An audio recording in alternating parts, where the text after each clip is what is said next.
Александр Витальевич, добрый день, во-первых. Добрый день. Очень рады. С праздником вас. С праздником вас. Всех с праздником. Спасибо Татарстан большое. сегодня. Телезрители ТНВ. Зрители ТНВ, весь Татарстан сегодня. Во всем мире татары, я думаю, радуются вместе с нами и ликуют. Александр Витальевич, Да. такой вопрос. Вы встречаетесь с большим количеством людей, и хочется спросить, чем молодые музыканты отличаются от того времени, когда учились вы? Ой, какой вопрос-то шикарный. Вы знаете, мне кажется, что они потенциально гораздо сильнее. Вот мне так кажется, потому что это закон эволюции, закон развития, что молодежь всегда идет впереди и обгоняет своих учителей. Поэтому я не вижу в этом ничего неправильного. Я наоборот считаю, что это как раз-таки тот самый верный путь.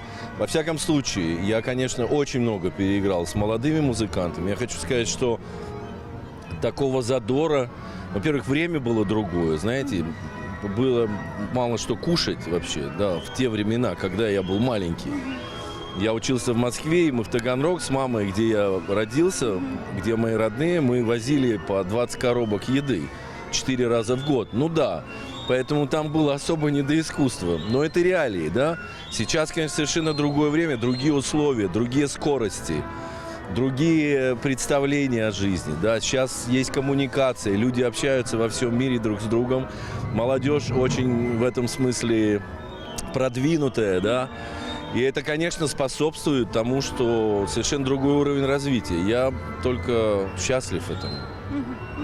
Скажите, пожалуйста, есть ли у вас планы в ближайшем будущем создать какой-нибудь еще фестиваль, например, вот такой же грандиозный, как «Казанская осень»? Нет, друзья мои, все должно быть в меру, я считаю, да. У нас их 8 сейчас. Мы почти полсезона концертных закрываем только фестивалями.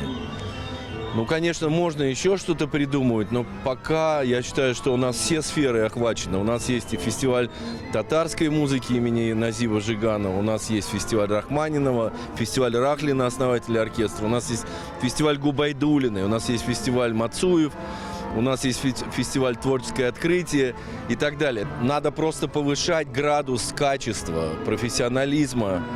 Надо расширять рамки, надо ездить по миру, надо везде говорить о том, что мы есть, что мы делаем. Вот. И я думаю, сейчас пандемия наконец нас оставит в покое, и мы продолжим нашу работу. И на 2021 год планы есть, и на 2022 же международные гастроли. Поэтому оркестр действительно очень перегружен. Я не вижу смысла еще что-то придумывать. Я считаю, что содержательная сторона, она должна быть качественнее. И качество, что мы и делаем год от года, мы его просто прибавляем. То есть путем тренировок, путем усердных репетиций, путем повторений и так далее, и записей тех же самых. Вот. Поэтому мне кажется, что вполне комфортно вот в такой сфере фестивальной и с такими солистами работать, на мой взгляд, этого достаточно. Александр Витальевич, вот продолжая ваш ответ и вопрос теперь уже. Какие планы у симфонического оркестра Татарстана на ближайшее будущее? Планов очень много. У нас абонемент Московской филармонии, который продолжается уже некоторое время, несколько лет. Это самые важные выступления, потому что они все записываются на meloman.ru. Это мультимедийный канал филармонии московской, в который практически все наши концерты записываются. И они остаются мало того, что в архиве, какие-то особые программы, они идут по всему миру через Меццо и Медичи. Это телеканал и интернет-канал, музыкальный, специализирующийся именно на этом. Поэтому планов очень много. Сейчас «Летучий голландец», который мы сыграли, последний концерт был перед пандемией. Это опера Вагнера в концертном исполнении. Она будет в 2021 году идти на Меццо очень много раз. Вот. И, конечно, наша, так сказать, любимая публика казанская, концертов очень много, фестивалей, как я уже сказал, они занимают почти половину времени нашего сезона. Вот. И я думаю, что спокойно мы жить никому не дадим. Будем продолжать в том же духе. А самое главное, что стоит у меня впереди в планах, это запись всех симфоний Бетховена и 3 балетов Стравинского. «Жар-птица», «Петрушка» и «Весна священная». Это 3 самых-самых-самых божественных балета Стравинского, благодаря которым он прославился на весь мир в свое время. И у нас уже есть предложение от заказчиков наших зарубежных, помимо Бетховена, записать еще Стравинского. Так что у нас очень бурный год, как всегда, а там еще что-нибудь придумаем. Скажите, пожалуйста, каково ваше отношение к соцсетям и как они помогают, вот, например, популяризировать тот же самый симфонический оркестр, например? Я хочу сказать, что они очень помогают. Я заядлый, если можно так сказать, пользователь соцсетей. Весь наш пиар-отдел, так сказать, все новости выкладывает, и все знают во всем мире, что у нас происходит. Я, в общем, немножко нескромно, но вот когда опять был этот полугодовой провал пандемии, мы же полгода не выходили на работу, мы сидели по домам и так далее.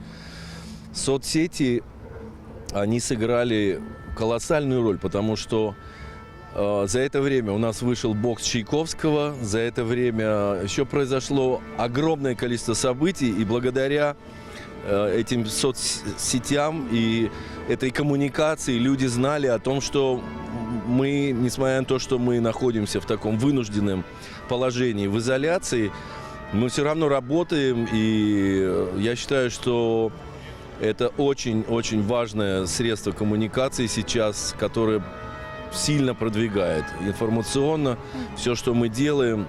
Люди знают наши аккаунты, люди знают, где нас найти. У нас очень много подписчиков и в Инстаграме, и в Твите, и в ФБ, и мы это развиваем, так сказать, очень интенсивно. Я думаю, что нам это будет очень помогать и впредь. Сегодня нашей прекрасной Казани исполняется 1015 лет. Что бы вы хотели пожелать нашему городу?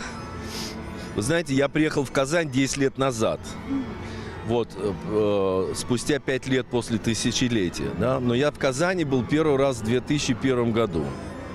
И я видел центр, знаете, у меня было очень двоякое впечатление. Вот, за это время Казань превратилась в какой-то абсолютно уникальный город. И люди со всего мира приезжают, наши коллеги, наши партнеры, скажем, на концерты, или просто наши друзья, которые бывают в Казани, они в таком восторге, что Казань стал каким-то оазисом просто. Во-первых, культуры, во-вторых, чистоты, красоты, невероятного уюта, очень удобные коммуникации. Я практически не стою в пробках здесь. Я не знаю, Казань чистая, она ухоженная. И, конечно, я, пользуясь случаем, хочу сказать мэру Казани, Ильсу Раичу, огромное спасибо, что он это хозяйство абсолютно виртуозно ведет. И результаты налицо, понимаете. То, что было 10 лет назад, когда я только приехал, ну, конечно, не сравнить. Не сравнить. Поэтому я желаю такого же процветания Казани жителям нашего города.